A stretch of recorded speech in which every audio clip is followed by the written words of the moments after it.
አደራ ድራማ ክፍል 24 ተለቀቀ። ሰላም ጤና ይስጥልኝ ውድና የተከበራችሁ የቻናሌ ፋሚሊዎች እንደምናላችሁ ባላችሁበት ሰላማችሁ ብዝት ይበል። ለዚህ ቻናል አዲስ የሆናችሁ ቻናሉን ሰብስክራይብ በማድረግ ቤተሰብ ይሁኑ ማለት ነው። ነባሮች ላይክ እና ሼር ያደረጋችሁ አበረታቱኝ።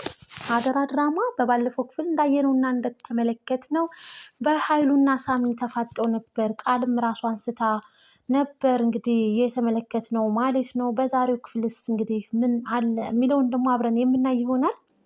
ቃል እንግዲህ በኃይሉና ሳሚ እንደተፋጠጡ በኃይሉ ቃል አይደለችም ደውላ የተናገረችው ብሎ ሳለ እንግዲህ ጉዳዩን ወደሱ አዞረውና አንተ ነህ አንተ ከሃዲ እያለ ጣቱን ቀስሮበት ሳሚ ላይ እንግዲህ እጅጉን በጣም ተናዶበት ነበር በኃይሉ ማለት ነው። እናም እንግዲህ ሳሚ ቃልን ሲያያት እንግዲህ ፀጉሯ እንግዲህ ራሷን እንደሳተችም ያሳይ ነበርና በኃይሉ ቃል እያለ እንግዲህ ሲናገር በጣም ተደናግጠው ቃል ራሷን ስታ እንግዲህ ሞተች ተብሎም ነበረ። ነገር ግን ያው ድናለች ማለት ነው። በስንት ትግል እንግዲህ ወደ ውስጥ ባፍና ባፍንጫዋ ውሃ ገብቶ ነበር እና ያው አፍኗት ዘግቷት ነበረ። ይህንን እንግዲህ እነሱ የቃል ጉዳይ እጅጉን በጣም ተደናግጠው ባሉበት ታይም ብሌን ትከሰታለች ማለት ነው። ወይኔ ቃልዬ ብላ ለቃል እንግዲህ ጠብር ግፍ ብላ ስፍስፍ ስትል ነበረ። አንቺ በህይወት እያለሽ ቆመሽ ብታቃጥኝ ይሻላል እስክትልም ድረስ ነበር። ይህንን መልካም ልቧን እንግዲህ ያየውና የተመለከተው ሳሚ በብሌን እጅጉን በጣም ተማርኮባታል፣ አፍቅሯታል ማለት ነው።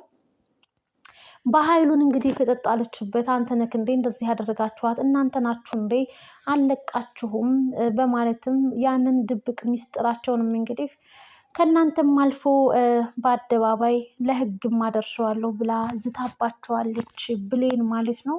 በኃይሉም በጣም ደንግጧል። እናም እንግዲህ ቃልም ወደ ራሷ ተመልሳለች ማለት ነው። እጅጉን በጣም በሚያሳዝን ሁኔታ እንግዲህ ቃል በማታውቀው ነገር ራሷን አታ ነበር ማለት ነው። በኃይሉ በጣም ጨካኝና አረመኔ ሰው ነው ማለት ነው። እንግዲህ ቃልም አገግማለች፣ ራሷን ስታ ነበር፣ ድናለች ማለት ነው። ሌላው እንግዲህ ወይዘሮ ገነት ለብሌን የሰማሁትን እውነታ መናገር አለብኝ ከዛ በኋላ እሷ እንደሚሆነው ታድርግ በማለትም ብሌን ለመናገር እንግዲህ ወደ እነ ሰላም ቤት ጉዞዋን አድርጋለች። ብሌንዬ ሰላም ዛሬ እንግዲህ ተሽሏት ወደ ቤት ትመለሳለች ተብላ የምትወደውን ምግብ በማለትም እንግዲህ በጠረጴዛ ዙሪያ ላይ አሪፍ አርጋ ማዕድ አዘጋጅታ ዲኮር በዲኮር አርጋ አሳምራ እትዬ ስትመጣ ደስ እንዲላት እያለች ጉድ ጉድ ባለችበት ታይም ነበረ ወይዘሮ ገነት ወደ ብሌን ለመሄድ በር ላይ ጎረቤቷ ጋር ትገናኛለች ማለት ነው። ጎረቤቷ እንዳትሄድ ብዙ ጣጣዎችን ብታበዛባትም ነገር ግን አንቺ ለምንድን ነው ወደዛ እንዳልሄድ እንደዚህ አርገሽ ሙጥኝ ብለሽ ያስሽኝ በማለትም ገነት አይቻልም ዛሬ ሳልነግራት አላድርም በማለት ነበረ ጉዞዋን ያደረገችው። ያችም እንግዲህ የገነት ጎረቤት ለበኃይሉ ደውላ ጉድኖናል ድረስ እያለች እንግዲህ በጊዜው ስትደውልለት መልስ ሊሰጣት አልቻለም። ነገር ግን ካለፈ በኋላ ቢሆንም እንግዲህ ለምን እንደደወለችም ደውሎ ሲጠይቃት ነበረ። ከዛ በፊት እንግዲህ ገነት እዛ ቤት ደርሳ ለብሌን አንድ የማሳውቅሽና የምነግርሽ እውነታ አለኝ ስለ እናትሽ ስትል ብሌን አልፈልግም፣ እኔን ልቤን የሚሰብርና እኔን የሚያበሳጭ ነገር ብቻ ነው የሚኖረው አንቺና አንቺ ብቻ ነሽ የኔ እናት፣ ሌላ እናት የለኝም፣ አልፈልግም ብትላትም አይቻልም ማወቅ አለብሽ በማለት ወይዘሮ ገነት ለብሌን ልትነግራት እንግዲህ ፊት ለፊት ከተፋጠጡ በኋላ ሰላም ትከሰታለች ማለት ነው። ሰላም እንግዲህ ስትከሰት ለብሌን ያላት አመለካከት እጅጉን በጣም የተበላሸ ነውና ብሌንን በመጥፎ እይታ ነው የምታያት። እኔ በታመምኩበት ሰዓት ልጄ ሳትሆኚ ልጅሽ ነኝ ብለሽ እንግዲህ ስታታልይ ነበር። ከዛም አልፎም ብሎም እንግዲህ ልጄን እንግዲህ ጭንቅላቷን እስከምፈረክሳት ድረስ አስደርገሽኛል፣ ያልሰማሁልሽ እንዳልመስልሽ በማለት እንግዲህ እንዲሁም ደግሞ ዳግም ጋር ያላቸውን ግንኙነትም እንግዲህ ቃል አቀሳስራ ለሰላም በመናገር ሰላምዬ እንግዲህ ወንድ ቤቴ ሁሉ እያመጣሽ እያለች እንግዲህ እጅጉን በጣም ብሌንን አሳዝናታለች ማለት ነው። ብሌንም በጣም ትዕግስተኛና አስተዋይ ናት። ምን አድርጌሽ ነው እትዬ እያለችም ብትጠይቃት ያላወቅኩ መስሎች ነው እንዴ? በማለትም እንግዲህ ቃል በመጥፎ አመለካከት የሞላችላትን ሰላምዬ ዛሬ ላይ እንግዲህ ከጤናዋም ሁኔታ አንጻር ለብሌን ክፉኛ መጥፎ ሰው ሁና ተመልክተናታል ማለት ነው። ይህ ደግሞ እጅጉን በጣም ያስፈራል። ገነትንም እንግዲህ እዚህ ልጅሽን ነው እንጂ የቀጠርነው ደብል አንቺ ምንም ልታደርጊ አትችልም በማለት ገነትን ከፍና ዝቅ አድርጋ ነበር ሰላም ከቤት ያባረረቻት።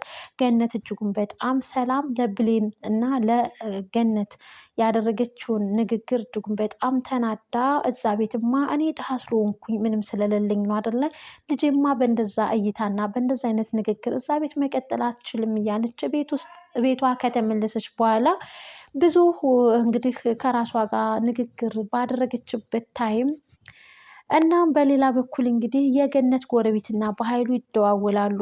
እናም እንግዲህ ገነት ለብሌን ሰላም እናቷ እንደሆነች ልትነግራት መታ ነበረ። ሳትቀድመን እንቅደም ብዬ ነበር የደወልኩልህ አለችው። በኃይሉም እጅጉን በጣም ተናደደ። ይችን ሴትዮ ማጥፋት አለብኝ ብሎ እንግዲህ ሽጉጡን መዞ ነበር ወደዛ ቤት የሄደው። ከዛም በፊት እንግዲህ ቃልም አገግማ ከሳሚ ጋር ስልክ ትደዋወላለች። በኃይሉን ዘብጥ እያንጣለው እኛ እንግዲህ ያው እኔ ልጅ ነኝ ለዚህ ቤት የምናገኘውን ነገር ሁሉ ለሁለት ነው የምንካፈለው በማለት ከሳሚ ጋር ስምምነቷን ጨርሳለች።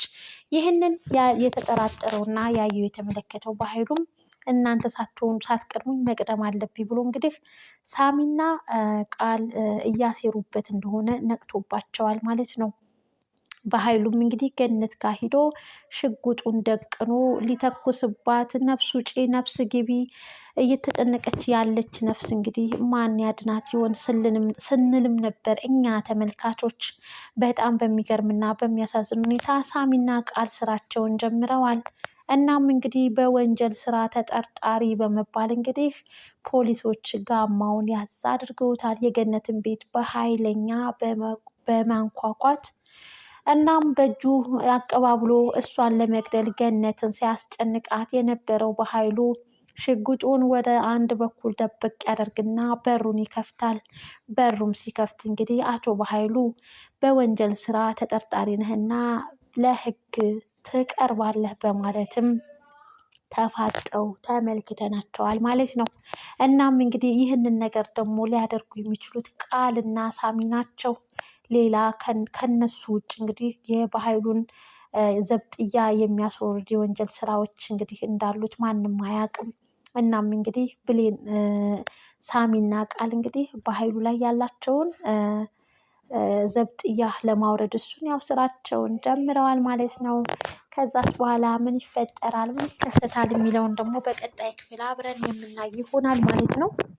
እናም ይህ ድራማ እናትና ልጅ ይገናኛሉ ብለን እንግዲህ ብዙ ስንጓጓና ስንጠብቅ ነበር። ነገር ግን ነገሩና ዙሩ በጣም እየከፋና ወዳልሆነ መንገድም እየሄደ ተመልክተነዋል ማለት ነው።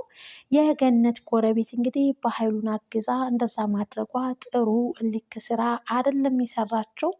ገነት በጣም የምታሳዝን የምታምናት ሚስኪን ጎረቤቷ ነች። እናም እንግዲህ በገነት ላይ ከሰው ገንዘብ ይበልጥብኛል በማለት እንግዲህ ከበኃይሉ ጎኑና ከወንጀለኛ ሰው ጋር ጎኑና እንግዲህ ተመልክተናታል ማለት ነው። ኋላ ጉዳዩ ሲያልፍ እንግዲህ እንደሚጸጽታት ምንም ጥርጥር የለንም። ብሌንና ዳጊ እጅጉን በጣም በፍቅር ዓለም ውስጥ ይገኛሉ። ብሌንዬም በጣም ወዳዋለች፣ ዳጊም እጅጉን በጣም ወዷታል። እናም እንግዲህ እሷን በተኛችበት እሱን በተኛበት እንግዲህ ፍቅር የሚባለው ነገር ሰላማቸውን እንግዲህ እንዲተኙም እንዲቀመጡም አላደረጋቸውም እና አንድ ግቢ ውስጥ ነው እንግዲህ እየተነፋፈቁም ተመልክተናቸዋል። ፍቅራቸውንም እየተገላለጹ ማለት ነው። ቃልም እንግዲህ ከሳሚ ጋር ተመካክራለች።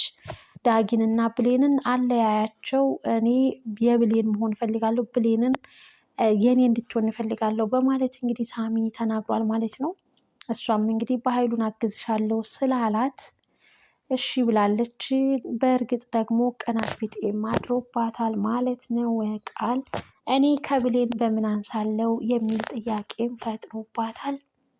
ብቻ ይህ ድራማ ብዙ ውስብስብ ያለና ብዙ ያልጸዱ ነገሮች አሉ። እሱን ደግሞ ወደፊት እንዴት እንደሚጸዳ አብረን የምናይ ይሆናል ማለት ነው። ውድና እየተከበራችሁ አድማጭ ተመልካች ቤተሰብ ለዛሬ የነበረን የአደራ ድራማ የክፍል 24 ይህን ይመስል ነበረ። በቀጣይ ክፍልስ ምን ይሆን? የሰላምስ የጤና ሁኔታ በእንዴት አይነት ሁኔታ የሚቀጥልስ ይመስላችኋል? ከብሌን ጋርስ ያላት አመለካከት እንዴት ልትረጋጋ ትችላለች? ሁላችሁም ግምት፣ ሀሳብ አስተያየታችሁን በኮመንት አጋሩ። ባይ ባይ። በቀጣይ ክፍል እስክንገናኝ ቸር ሰንብቱ።